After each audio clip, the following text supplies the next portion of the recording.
नमस्कार दोस्तों, स्वागत है आप सभी का आज एक बार फिर से आपके अपने चैनल लर्निंग एम्पायर पर मेरे यानी अनु के साथ। And as well can see on our screens, आज का हमारा टॉपिक है इनसाइट्स का एडिटोरियल डिस्कशन।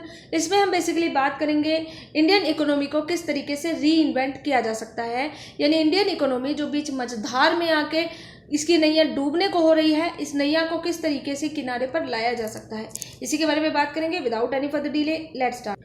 बात करते हैं प्रॉब्लम की। ये प्रॉब्लम शुरू होती है 2016 से, जब डीमोनेटाइजेशन इंडिया में लागू किया गया था। उसके बाद फिर जीएसटी आया था और उसके बाद फिर कोविड-19 भी हिट कर गया इंडियन इकोनॉमी को।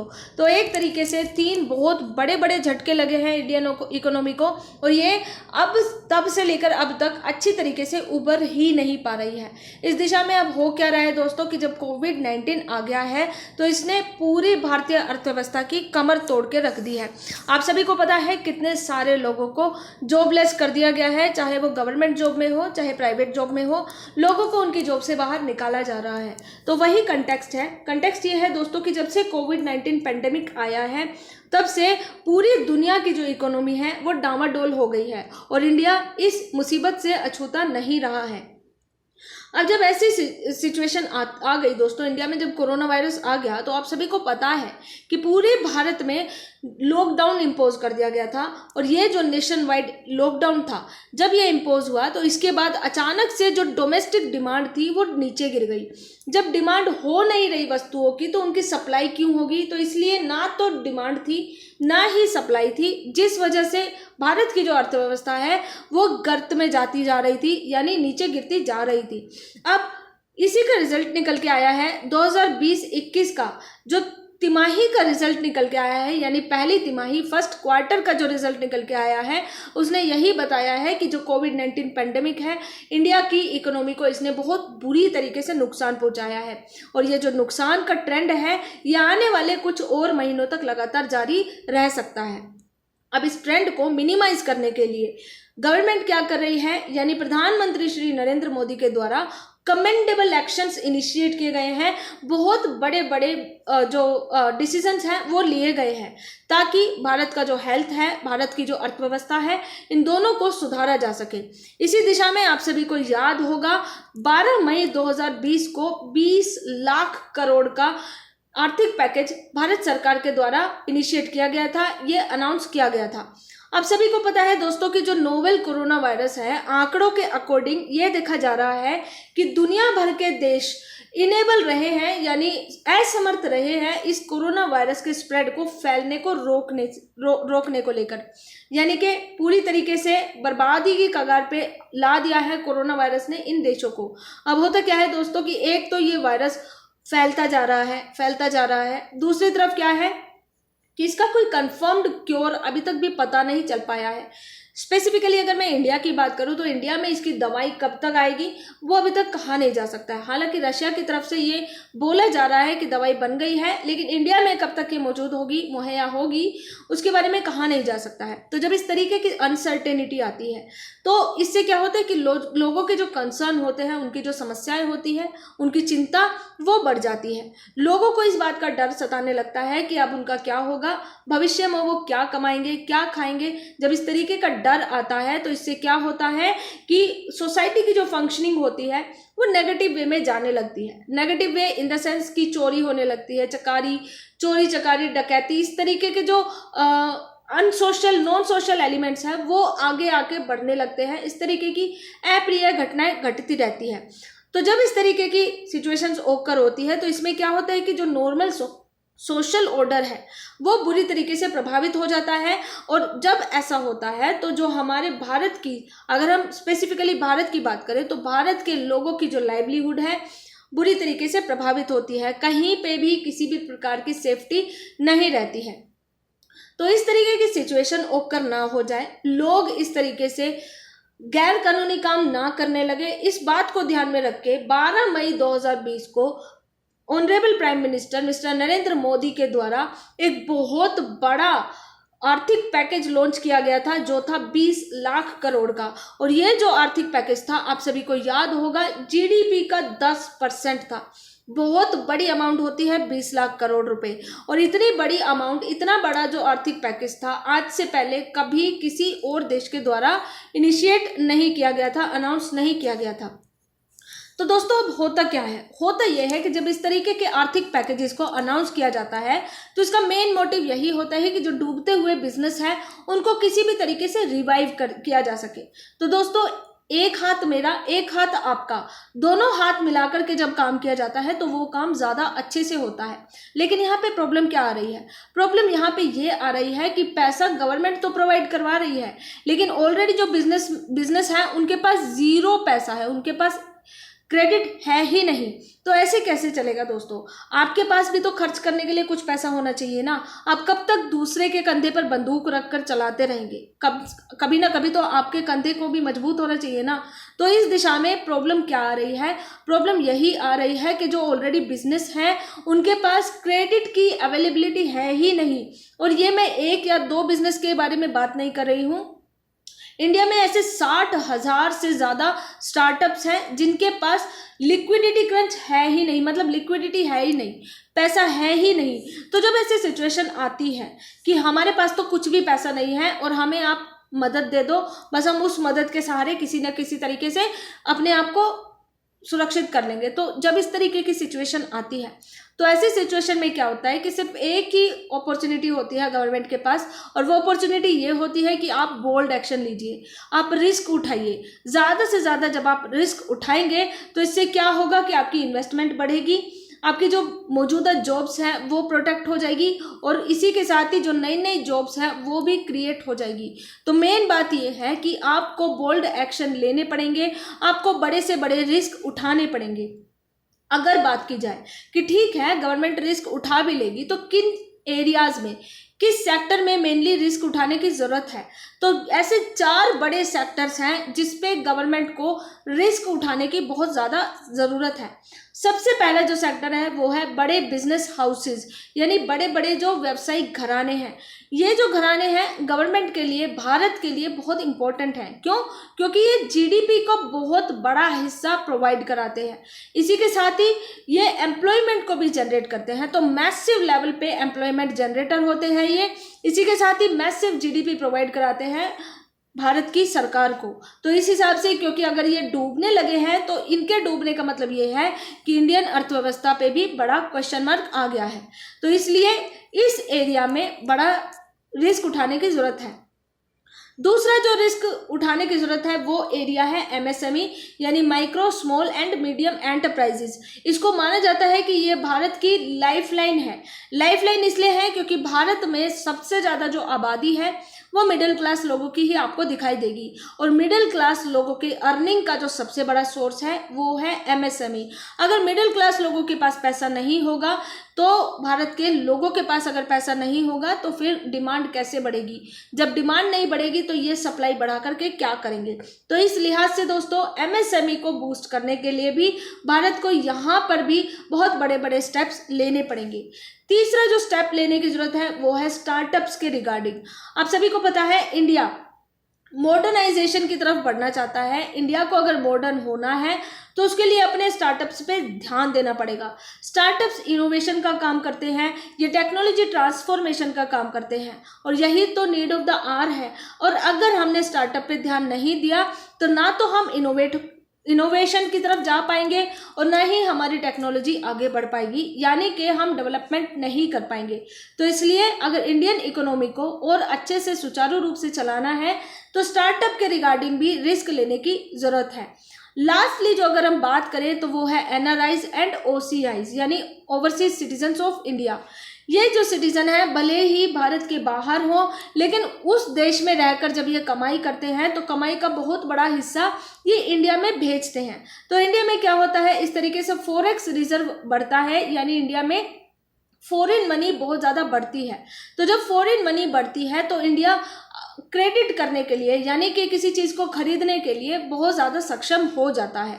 तो इस हिसाब से अगर हमने एनआरआईज को इग्नोर कर दिया तो यानी इंडिया का जो फॉरेक्स रिजर्व है उसको बहुत भारी मात्रा में नुकसान हो सकता है। तो इस हिसाब से अगर देखा जाए दोस्तों, तो इकोनॉमी को अगर संभालना है, इसको स्टेबल करना है, तो उसके लिए हमें इन चारों मेन चीज़ों पे ज़्यादा फोकस करना होगा और इन चारों चीज़ों को अच्छे से सुचारू रूप से चलाने के लिए बड़े बड़े रिस्क लेने पड़ेंगे। अब अगर बात की जाए तो सजेशंस क्या लगाए जा सकते हैं, तो सबसे पहली बात है एमएसएमई के बिग बिजनेस के रिगार्डिंग। तो जो बड़े जो व्यवसायिक घराने हैं, अब ये डूब ना जाए, ये बैंकरप्ट ना हो जाए, तो इसके लिए गवर्नमेंट को ज़रूरी है कि वो इंसेंटिव्स दे, वो इनको टैक्स में छूट दे, या तो इनको टैक्स में छूट दी जाए या फिर प्रोक्योरमेंट को इजी किया जाए। यानी कोई भी चीज़ अगर ये खरीदते हैं बाहर से, कच्चा माल खरीदते हैं, गुड्स खरीदते हैं, सर्विसेज खरीदते हैं, कुछ भी चीज़ अगर ये खरीदते हैं तो उसकी खरीदारी में इनको थोड़ी सी छूट दी जाए। जब इनको छूट मिलेगी तो इससे क्या होगा कि सीधा सीधा इनको प्रॉफिट मिलेगा, कम पैसे में ज़्यादा सामान ये खरीद पाएंगे। तो जब ये ज़्यादा सामान खरीद पाएंगे, इनके पास जब कच्चा माल ज़्यादा होगा, तो मेनली बात यह है कि इनका प्रोडक्शन की जो कैपेसिटी है वो बढ़ जाएगी। जब ये अपनी प्रोडक्शन को बढ़ाने की कोशिश करेंगे तो इस कोशिश में एम्प्लॉयमेंट जनरेट करेंगे, यानी जॉब्स जनरेट करेंगे। तो जो मिडिल क्लास लोग हैं उनको जॉब्स चाहिए, तो इस तरीके से मिडिल क्लास लोगों को ये अपनी तरफ अट्रैक्ट करेंगे। मिडिल क्लास लोगों के पास रोजगार आ जाएगा। जब इन लोगों के पास रोजगार आएगा, यानी इनके पास आ जाएगी मनी। क्या आ जाएगी? मनी आ जाएगी। जब इनके पास पैसा आ जाएगा तो इसके हिसाब से ये है कि ये इतने कैपेबल हो जाएंगे कि ये चीज़ों की डिमांड करने लगे। इससे क्या होगा? डिमांड बढ़ जाएगी। जब डिमांड बढ़ जाएगी तो अल्टीमेटली प्रोडक्शन बढ़ जाएगा, और जब प्रोडक्शन बढ़ जाएगा दोस्तों, तो यहाँ पे प्रोडक्शन बढ़ाने में, और भी ज़्यादा प्रोडक्शन बढ़ाने में एमएसएमई अपना योगदान दे सकता है।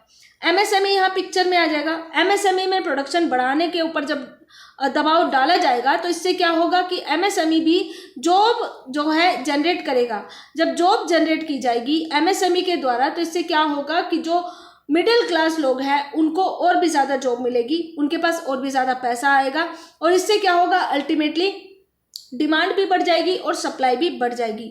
तो इस हिसाब से अगर स्पेसिफिकली अगर मैं एमएसएमई की बात करूं तो ये जो एक ऐसा सेक्टर है जिसमें ह्यूज जॉब क्रिएशन का पोटेंशियल है, यानी बहुत भारी मात्रा में ये सेक्टर जॉब क्रिएट कर सकता है। तो इस हिसाब से अगर बड़े बिजनेस हाउसेस को हमने थोड़ा सा सपोर्ट कर दिया तो इससे क्या होगा कि बहुत भारी मात्रा में पॉजिटिव इम्पैक्ट पड़ेगा इंडियन इकोनॉमी पे। तो वही है दोस्तों, यहाँ पे इनको थोड़ा बहुत इंसेंटिव देना पड़ेगा, या तो टैक्स में या फिर इनके प्रोक्योरमेंट को ईजी करना पड़ेगा। अब होता क्या है दोस्तों कि जो भी छोटे छोटे बिजनेस हाउसेज हैं, हमने अभी अभी बात की थी कि 60,000 ऐसे बिजनेसेस हैं जिनके पास पैसा नहीं है, तो इनको पैसा चाहिए। तो पैसा कहाँ से मिलेगा? इनको लोन से पैसा मिलेगा। अब लोन लेने के लिए दर बदर की ठोकर खानी पड़ेगी इनको। तो इनको अपना टाइम बचाने के लिए क्या होगा कि यहाँ पे आरबीआई क्या करना, आरबीआई की भूमिका आती है। आरबीआई का रोल ये होगा कि एक सिंगल विंडो बना दे, सिंगल वन टाइम विंडो बना दे, ताकि एक पर्टिकुलर विंडो से कोई भी बिजनेसमैन आए वो यहाँ से लोन ले ले। तो ये जो सिंगल विंडो होगी ये सभी बैंक्स के द्वारा बनाई जाएगी, और यहाँ पे किसी भी व्यक्ति को अगर लोन लेगा तो वो इस विंडो को अप्रोच करेगा और यहाँ से इजीली लोन ले सकेगा। इससे क्या होगा कि लोगों का टाइम बचेगा और वो उस बचे हुए टाइम को इन्वेस्ट कर सकते हैं अपने बिजनेस को आगे बढ़ाने में। अब यहाँ पे समस्या आ सकती है दोस्तों, ये जो सिंगल वन टाइम विंडो है ये बना दी जाएगी आरबीआई के द्वारा, लेकिन सवाल ये है कि क्या बैंक इस विंडो को सपोर्ट करेंगे या नहीं करेंगे। आप सभी को पता है बैंक्स में बहुत बड़ी समस्या है एनपीए की और बैड लोन की। तो इस वजह से क्या है कि ऑलरेडी एनपीए बढ़े हुए हैं बैंक्स में, इसी के साथ ही कोविड-19 के समय में भी बैड लोन और भी ज़्यादा बढ़ गए हैं। तो बैंक तो ऑलरेडी परेशान हो रखे हैं। अब अगर बैंक्स को ये बोला जाए कि डूबते हुए जितने भी हमारे बिजनेस हैं आप उनको लोन दे दीजिए, तो क्या रीज़न बनता है? क्या रीज़न बनता है कि ये जो डूबने वाले बिजनेस है ये कल को अपने आप को सस्टेन कर लेंगे, और अगर कर लेंगे तो ये हमारा लोन हमें वापस पे कर देंगे। अगर इन्होंने सस्टेन कर लिया तब तो बैंक्स को उनका लोन वापस मिल जाएगा, लेकिन अगर ये सस्टेन ना कर पाए तो फिर हमारा तो एनपीए बढ़ जाएगा, और जब हमारा एनपीए बढ़ जाएगा तो कल को आरबीआई हमसे ही सवाल करेगा कि हमने बिना सोचे समझे इनको लोन क्यों दे दिया। तो यहाँ पे क्या है दोस्तों कि बैंक्स को अगर डर है इस बात का, तो इस डर को एलिमिनेट करना पड़ेगा। एलिमिनेशन इस तरीके से होगा कि जो गवर्नमेंट है और आरबीआई है, इन दोनों को मिलके ये एश्योर करना पड़ेगा कि हाँ, कल को अगर कुछ होता है, यानी एनपीए की समस्या आपकी बैंक में बढ़ती है, तो हम उसको लेकर के आपको कोई भी क्वेश्चन नहीं करेंगे। यानी कि आप बिना सोचे समझे लोन मत दीजिए। हम ये नहीं कह रहे कि आप बिना सोचे समझे लोन दीजिए, लेकिन हाँ, डूबते हुए बिजनेसेस हैं, अगर उनको उबारने की कोशिश की जानी है तो उसके रिगार्डिंग आप उनको लोन दीजिए।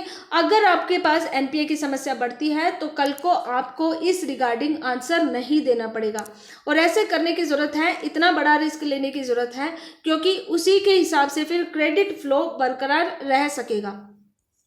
तीसरी बात यह है दोस्तों कि जो 5 ईयर प्लान है वो इनिशिएट किया जाना ज़रूरी है। आप सभी को पता होगा कि चाइना की इमेज आजकल इस तरीके की बनी हुई है कि चाइना में कोई भी कंपनी इन्वेस्टमेंट नहीं करना चाहती, बल्कि उसमें जो ऑलरेडी कंपनीज हैं वो बाहर निकलना चाहती हैं, डिसइन्वेस्टमेंट करना चाहती हैं। कई सारी कंपनीज चली गई वियतनाम में, कई सारी चली गई अफ्रीका में, लेकिन कई सारी कंपनीज ऐसी हैं जो इंडिया की मार्केट को कैप्चर करना चाहती हैं। अब इंडिया को इस एक अपॉर्चुनिटी को बहुत सीरियसली लेना चाहिए, और इसी वजह से क्या होगा कि इन कंपनीज को अपने पास अट्रैक्ट करने के लिए 5 ईयर प्लान लागू करना पड़ेगा। ये जो 5 ईयर प्लान होगा ये कुछ इस हिसाब का होगा कि अगर 100% कंपनीज को आप इंडिया में अट्रैक्ट ना कर पाओ तो कम से कम 60% कंपनीज को तो आप इंडिया में इन्वेस्ट करने के लिए मजबूर ही कर दो। तो इस हिसाब से क्या होगा दोस्तों कि जो इंडिया की इकोनॉमी है वो अपने आप ही बूस्ट होने लगेगी। अब अगर बात करें दोस्तों एमएसएमई की, तो एमएसएमई को किस तरीके से हम बूस्ट कर सकते हैं, तो ऐसी कंपनीज, हमारा जो मोटिव है वो ये है कि इंडिया को ग्लोबल ट्रेडिंग हब बनाना है। तो ऐसी कंपनीज जो इंडिया में ग्लोबल ट्रेडिंग ऑपरेशंस ऑलरेडी चला रही हैं, स्थापित कर चुकी हैं, उन कंपनीज के लिए इंसेंटिव्स अनाउंस किए जाए, जिससे कि इन कंपनीज को प्रोत्साहन मिले और वो अपने कार्य को एज इट इज जारी कर सके।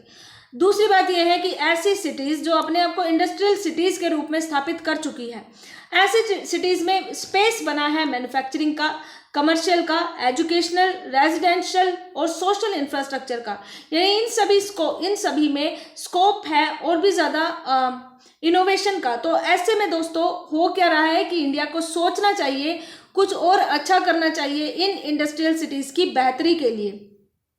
तीसरा जो ऑप्शन है वो ये है कि जो मेक इन इंडिया कैंपेन है, इसमें क्या है कि इंडिया ने मेक इन इंडिया कैंपेन के तहत कई सारे सेक्टर्स को आइडेंटिफाई किया था, जिनमें से 10 सेक्टर ऐसे हैं जिनमें जापान, यूएस और साउथ कोरिया ने इंटरेस्ट शो किया है, यानी इसमें वो इन्वेस्टमेंट करना चाहते हैं। और वो 10 सेक्टर्स हैं जैसे electrical, pharmaceutical, medical devices, automotive, mining, electronics, heavy engineering, renewable energy, food processing, chemicals, textiles. तो ये सारे 10 ऐसे सेक्टर्स हैं जिसमें Japan, the US and South Korea, इन तीनों ने ऑलरेडी अपना इंटरेस्ट शो कर दिया है, यानी ये सभी चाहते हैं कि इन सेक्टर्स में कम से कम ये इन्वेस्टमेंट करें। तो इस तरीके से इंडिया को अपॉर्चुनिटी मिल रही है और इंडिया इस अपॉर्चुनिटी का फ़ायदा उठा सकता है। अब अगर बात की जाए दोस्तों कि स्टार्टअप्स को किस तरीके से हम बूस्ट कर सकते हैं, तो स्टार्टअप को सनराइज सेक्टर की तरह कंसीडर किया जाता है। अब ये जो सनराइज सेक्टर है ये कैसे सेक्टर होते हैं, जो कंपैरेटिवली नए सेक्टर होते हैं लेकिन जिनमें पोटेंशियल होता है कि आगे चल के ये बहुत कुछ कर सकते हैं, जैसे पेट्रोकेमिकल इंडस्ट्री हो गया या फूड प्रोसेसिंग इंडस्ट्री हो गया, इसी के साथ ही सोलर पावर से रिलेटेड इंडस्ट्रीज हो गई। तो ये सब क्या है, सनराइज सेक्टर्स है। और ऐसे सेक्टर्स में मैन्युफैक्चरिंग को यानी सोलर पैनल मैन्युफैक्चरिंग में बूस्ट करने की ज़रूरत है, इंडिया को इसमें इन्वेस्टमेंट की ज़रूरत है। इसी के साथ ही जो डीप टेक लीवरेज बिजनेस होते हैं, यानी टेक्नोलॉजी की गहराई में जाके जो बिजनेस काम करते हैं, उन बिजनेस को भी सपोर्ट करने की बहुत ज़्यादा ज़रूरत है। फॉर एग्जांपल ब्लॉकचेन टेक्नोलॉजी हो गया, रोबोटिक्स हो गया, artificial intelligence, machine learning, cyber security, इस तरीके के जो बिजनेस है ये क्या करते हैं, टेक्नोलॉजी की गहराई में जाके काम करते हैं। और इस वजह से क्या है कि अगर ये फाइनेंशियल क्राइसिस से जूझ रहे हैं तो गवर्नमेंट को ज़रूरत है कि इनको सपोर्ट किया जाए। इसी के साथ ही पूरी दुनिया में स्टार्टअप के लिहाज से जो टॉप देश हैं, टॉप कंट्रीज़ हैं, उन सभी कंट्रीज़ में एक पोजीशन इंडिया ने भी अपनी बनाई हुई है। हालांकि एक बात यह है कि इंडिया में जो नए नए स्टार्टअप्स हैं, कई सारे ऐसे स्टार्टअप हैं जो प्री एंजल स्टेज में हैं और कई सारे ऐसे स्टार्टअप्स हैं जो एंजल फंडिंग स्टेज में हैं, यानी कि ये पैसा इकट्ठा करने के लिए एंजल इन्वेस्टर्स की सहायता ले रहे हैं। तो ऐसे में क्या है कि सीधा सीधा ये है कि इन जो नए स्टार्टअप्स हैं इनके ऊपर प्रेशर है कि ये अपने आप को मार्केट में बनाए रखें और इसके लिए इनको ज़्यादा से ज़्यादा लिक्विडिटी की ज़रूरत है, ज़्यादा से ज़्यादा पैसे की ज़रूरत है और वो पैसा, वो मदद गवर्नमेंट ऑफ इंडिया इनको प्रोवाइड करवा सकती है।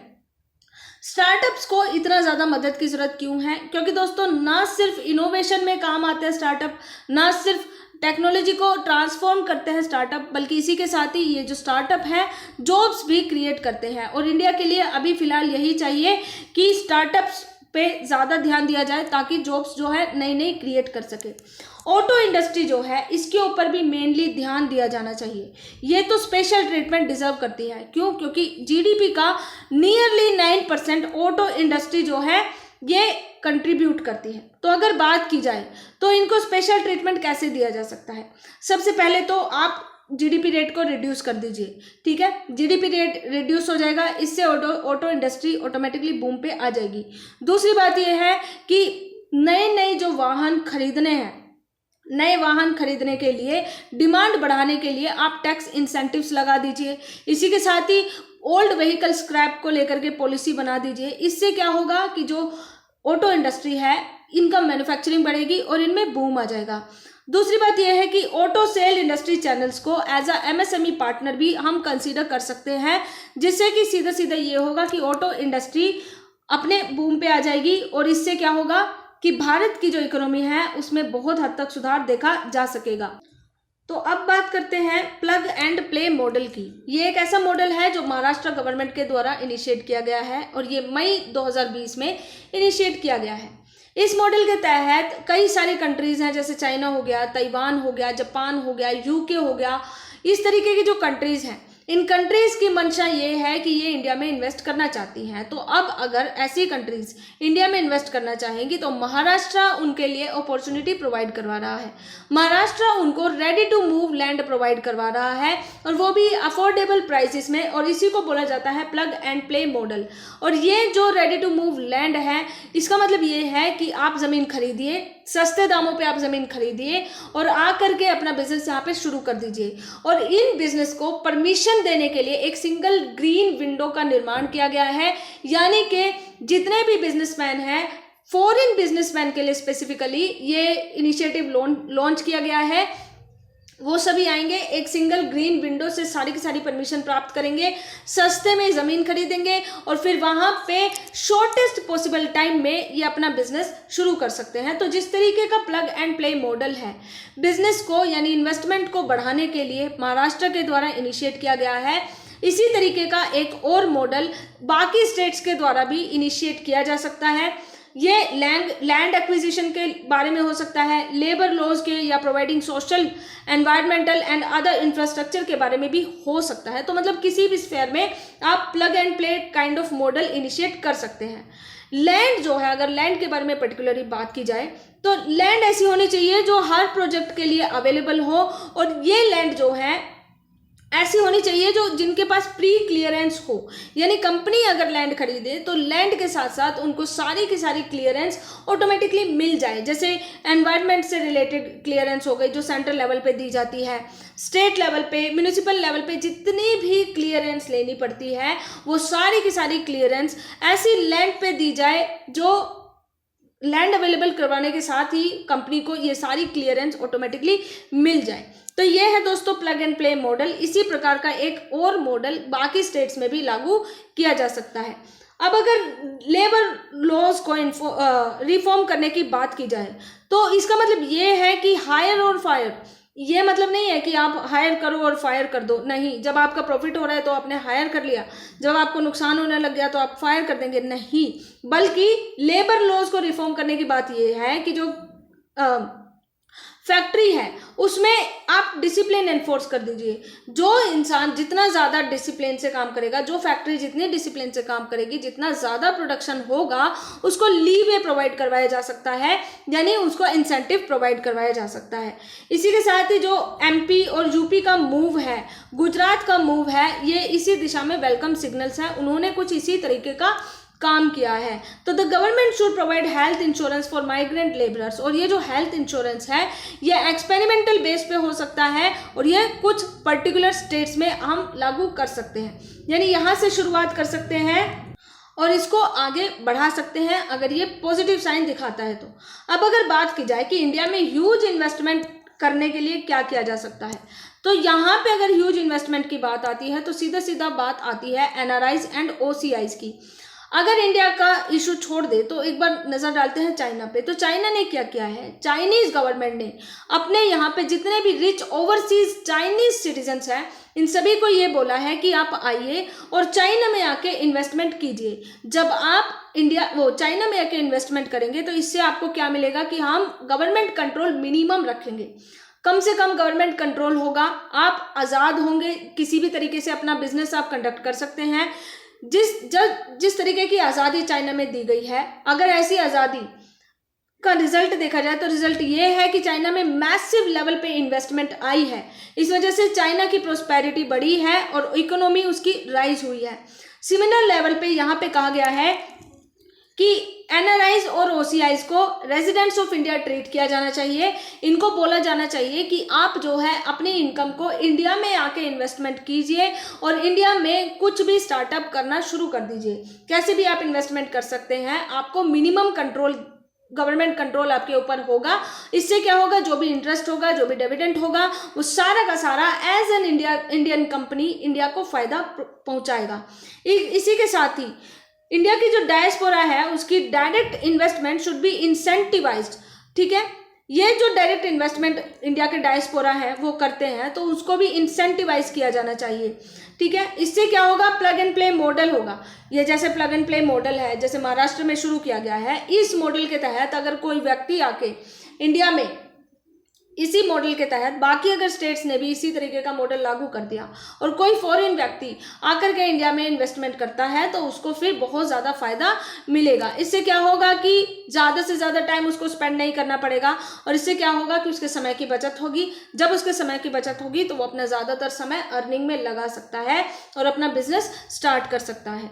ठीक है, जो भी बिजनेस अगर एनआरआई स्टार्ट करना चाहे इंडिया में, ओसीआई सिटीजन स्टार्ट करना चाहे इंडिया में, उसको क्या होगा, मिनिमम कंट्रोल होगा गवर्नमेंट का उस बिजनेस के ऊपर। इसी के साथ ही रेडी टू मूव लैंड मिलेगी और बाकी प्री क्लियरेंस उसको मिल जाएंगी, जिससे कि वो ज़मीन खरीदेगा और अपना बिजनेस करना शुरू करेगा। तो द शॉर्टेस्ट पॉसिबल टाइम में वो अपना बिजनेस करना शुरू कर सकता है। अब अगर बात करें one time repatriation of foreign earnings की, तो इसमें क्या है दोस्तों कि ये बोला जा रहा है कि जो फॉरेन सब्सिडीज हैं इनको 15% से घटा करके 5% किया जाना चाहिए। इससे क्या होगा कि जो लोकल प्रोजेक्ट हैं उनको सपोर्ट मिलेगा, वो आगे चलकर बूम करेंगे। और इसी के साथ ही जो एनआरआईज हैं इनकी इनकम कई तरीके से होती है, तो कुछ ऐसे भी तरीके हैं जिससे पैसिव इनकम होती है, जैसे डिविडेंड्स हो गया, बैंक डिपॉजिट है उस पर इंटरेस्ट मिलता है, ब्याज मिलता है, तो वो भी उनकी इनकम मानी जाती है, म्यूचुअल फंड से होने वाली इनकम। तो इन सारी इनकम को टैक्स एग्जेम्पशन कर देना चाहिए, यानी इन इनकम पे टैक्स नहीं लगाया जाना चाहिए। और ये कब करना चाहिए, जब एनआरआईज को ये बोला जाए कि आप ये जो इनकम आपको पैसिव इनकम हुई है, इस इनकम को अगर आप वापस से इंडिया में इन्वेस्ट करेंगे तो ही आपको टैक्स में छूट मिलेगी, अदरवाइज आपको किसी भी प्रकार की कोई छूट नहीं मिलेगी। इससे क्या होगा दोस्तों, एक और नया पॉइंट है, वो ये है कि नई इन्वेस्टमेंट को अट्रैक्ट करने के लिए क्या किया जाना चाहिए, इसको अट्रैक्ट करने।